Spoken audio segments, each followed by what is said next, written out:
Break के बाद आप सभी का स्वागत है। करौली धौलपुर लोकसभा सीट से बीजेपी उम्मीदवार इंदु देवी जाटव और उनके समर्थकों को पूरा भरोसा है कि इस बार का चुनाव बीजेपी के पक्ष में है। लेकिन जनता का क्या मानना है और बीजेपी प्रत्याशी को लेकर क्या सोचती है जनता, ये जानने के लिए हमारी टीम पहुंची लोगों के बीच।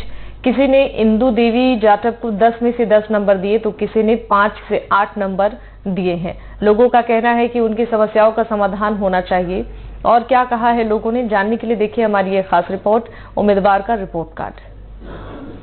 करौली में चुनाव की सरगर्मियां तेज हो चुकी हैं और चुनाव प्रत्याशी जो हैं अपनी दौड़ धूप लगाने में लगे हुए हैं। हम करौली की बात करें तो करौली जो है मदन मोहन जी महाराज की नगरी कहा जाता है, यानी मिनी वृंदावन कहा जाता है। यहाँ की सुकड़ी गलियां और यहाँ से 40 किलोमीटर दूर एक तिमनगढ़ किला, जो राजाओं का जो किला था वो तिमनगढ़ किला था। वहाँ पर जो है मूर्तियों को बड़े बड़े तस्करों द्वारा ले जाया गया। हम मौजूद हैं कलेक्ट्रेट चौराहे पर। ये करौली शहर यानी जिले का मुख्य चौराहा माना जाता है। हमारे करौली जिले के अंदर लगभग 10,89,000 मतदान होगा, यानी इतने मतदान कर्मी हमारे जिले के अंदर हैं और 19 तारीख को वो अपना मतदान करेंगे। और वहीं हम बात करें तो युवा वोटर्स भी हैं, वो पहली बार मतदान का उपयोग करेंगे। हम बात करेंगे, कुछ लोग हमारे साथ मौजूद हैं। जी, क्या नाम है आपका? हाँ जी, मेरा नाम बिशम्बरदयाल जागा है जी, करौली से हूँ। और यहाँ पर के रोड लाइन चालू नहीं है और मेला लक्खी मेला चालू है करौली का जी। और ना तो कोई चेयरमैन ध्यान दे रहा है, ना कोई भी ध्यान देने के लिए प्रशासन कोई भी ध्यान नहीं दे रहा है। आप ये बता दीजिए, दोनों पार्टियों में से 10 में से कितना नंबर किसको देना चाह रहे हैं आप? बीजेपी। कितने देना चाह रहे हैं 10 में से? बीजेपी बराबर बीजेपी आएगी। नहीं, 10 में से कितना देना नंबर? 10 में से 10 या 8 या 5 कितना देना चाह रहे हैं आप? 9।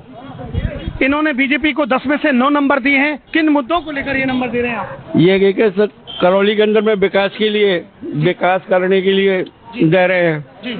हाँ जी। क्या विकास होना है, क्या विकास अधूरा है? विकास रोड की समस्या है, सारी समस्या है हमारे यहाँ। गटरों की समस्या है और स्वास्थ्य में कि कोई भी विकास नहीं है, उस पर कोई ध्यान नहीं दे रहे हैं जी जी। इसलिए आप 10 में से 9 नंबर बीजेपी को दे रहे हैं। हाँ, आप बताइए क्या नाम है? आ जाओ। क्या नाम है? क्या नाम है? राहुल नाम है। राहुल, बताइए, कांग्रेस, बीजेपी तमाम जो पार्टियां हैं उनमें से किस पार्टी को आप कितना नंबर देना चाहते हैं? हम तो 100% में 100% है बीजेपी को देना चाहते हैं। किन मुद्दों को लेकर आप दे रहे हैं? क्योंकि कांग्रेस पार्टी कुछ नहीं करती है, खा जाती है सबको। पैसे वैसे आते हैं जो सबको खा जाते हैं। आप क्या करते हैं? हम फर्स्ट ईयर है, BA स्टूडेंट है। क्या करना चाहते हो आप? कांग्रेस के जमाने में पेपर लीक हो रहे हैं, नौकरी लगनी चाहते हैं और क्या करना चाहते हैं। क्यों, किन मुद्दों को लेकर देना चाह रहे हैं? जैसे यहाँ कांग्रेस अब कोई मुद्दा मान लो विधायक है, केंद्र सरकार, राज्य सरकार यार, सब कुछ बीजेपी की यार। अब तो यार इस वजह से आप बीजेपी चाह रहे हैं। और क्या, आप चाहते हैं कि सभी जो है जगह पर बीजेपी है, इसलिए आपका भी मन बन चुका है कि बीजेपी के लिए बिल्कुल बिल्कुल 10 में से कितना नंबर देना चाह रहे हैं अपने लोकसभा प्रत्याशी के लिए? अब कम से कम ये इंदु जाटव है ना, 2 लाख प्लस वोटों जीतेगी कम से कम। चलिए। कितनी उम्र है आपकी? 35 साल के हैं। गजानन जी हैं और इस मासलपुर चुंगी पर ये रहते हैं और इनका दबदबा भी माना जाता है। सारे यहाँ के लोग हैं, सब इनकी बात मानते हैं। अब आप मुझे ये बता दीजिए, कौन सी पार्टी किस पार्टी को आप 10 में से कितना नंबर देना चाहते हैं? नंबर 1 कांग्रेस, बीजेपी, बसपा, तीनों पार्टियों में से 10 में से कितना नंबर देना चाहते हैं आप? कांग्रेस, बीजेपी, बसपा, 10 में से किसको देना चाह रहे हैं? 10 आप, या जो भी कितना भी देना चाह रहे हैं? सॉरी, बीजेपी को 10 में से कितना देना चाह रहे हैं? 50। 10 में से 50, यानी 5 नंबर। चलिए, गजानन जी ने जो है बीजेपी को 10 में से 5 नंबर दिए हैं। 10 में से बीजेपी को देना चाहते हैं कितने, या कांग्रेस को देना चाहते हैं कितने, वो बता दीजिए। बीजेपी को चल रहे हैं। बीजेपी को 10 में से कितना नंबर देना चाहते हैं आप? अभी तो 10 तो चाहिए कम से कम। 10 में से 10 चाहिए कम से कम। चलिए, बहुत बढ़िया बात है। इन्होंने कहा 10 में से 10 नंबर कम से कम मोदी जी को चाहिए। किस तरीके का माहौल है, क्या मूड है युवाओं का?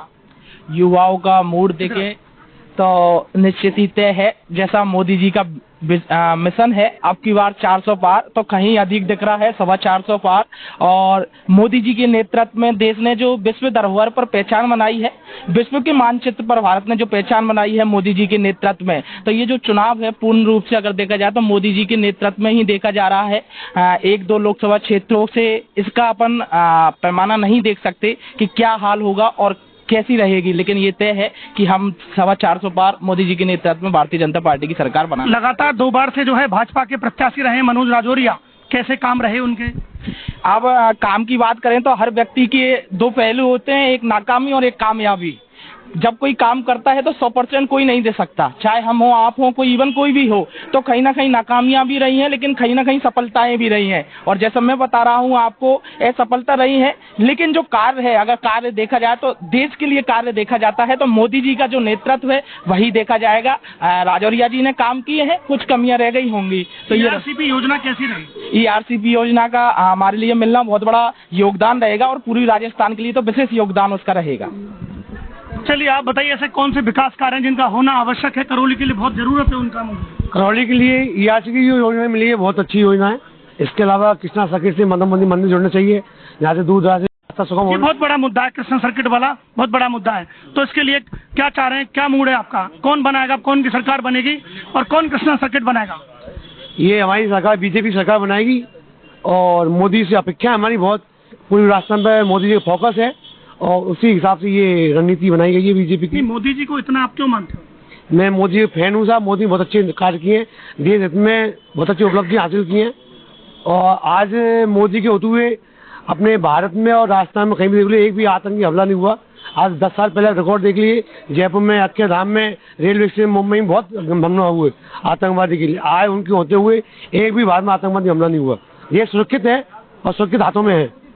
चलिए, इनका कहना है कि प्रधानमंत्री बनने के बाद हम लोग सुरक्षित हैं और ये चाहते हैं हम सुरक्षित बने रहें, इसलिए ये मोदी के फैन हैं। आप बताएं, आपका क्या नाम है? रेणु चतुर्वेदी। कैसा माहौल बना हुआ है? बहुत अच्छा लग रहा है। क्या रहेगा, क्या मूड है लोगों का? अब की बार भी फूल खिलेगा। क्यों खिलेगा फूल? अच्छे कार्य किए मोदी जी ने। प्रधानमंत्री महिलाओं के लिए क्या क्या किया है? प्रधानमंत्री योजना चली है, फर्स्ट प्रेग्नेंट गर्भवती के लिए। तो अब क्या रहेगा, किस तरीके का माहौल बना हुआ है शहर के अंदर? बहुत अच्छा माहौल बना हुआ है। चलिए महिलाएं बिल्कुल ये भी मोदी की जो है फैन है। हमारे साथ मौजूद हैं पंडित जी। जी पंडित जी, बहुत बहुत स्वागत है NDTV में आपका। अच्छा, आपका भी बोलो। आप बताइए किस तरह का माहौल है मंदिर में? माहौल ये है कि मोदी के अलावा देश में देश जो है किसी के लिए छोड़ ही नहीं सकते इस समय। कुल मिलाकर के बात यह है, ना तो पक्ष में ना विपक्ष में कहीं भी ऐसा कैंडिडेट नहीं है जिसके ऊपर देश को छोड़ा जाए। इसलिए मोदी फैक्ट है, किसी भी कीमत पर मोदी ही बनेगा, चाहे 400 सीट आए या 400 पार आए या 300 आए, लेकिन पूर्ण बहुमत में मोदी सरकार ही आएगी और इसी को आना चाहिए। आपकी मन की बात है कि? हमारी मन की बात है। चलिए, इनका कहना है कि मोदी ही हैं और देश के प्रधानमंत्री मोदी ही बनेंगे और तमाम लोग मेरे साथ मौजूद हैं। हाँ, आप बताएं, क्या नाम है आपका? आ जाइए। मेरा नाम गब्बर सिंह है सर। गब्बर सिंह जी मेरे साथ हैं। आपने पहले देखे होंगे गब्बर सिंह जी, आज भी मेरे साथ हैं गब्बर सिंह जी। बताइए सर। इंदू देवी बिल्कुल यही पार है करौली से। बहुत इंदू देवी बिल्कुल बहुत अच्छे। इंदू देवी क्या है? इंदू देवी पूर्व प्रधान है सर। हम मोदी को देखना चाहते हैं सर। इंदू देवी को नहीं, मोदी जी को देखना चाहते हैं। हाँ बिल्कुल सर। मोदी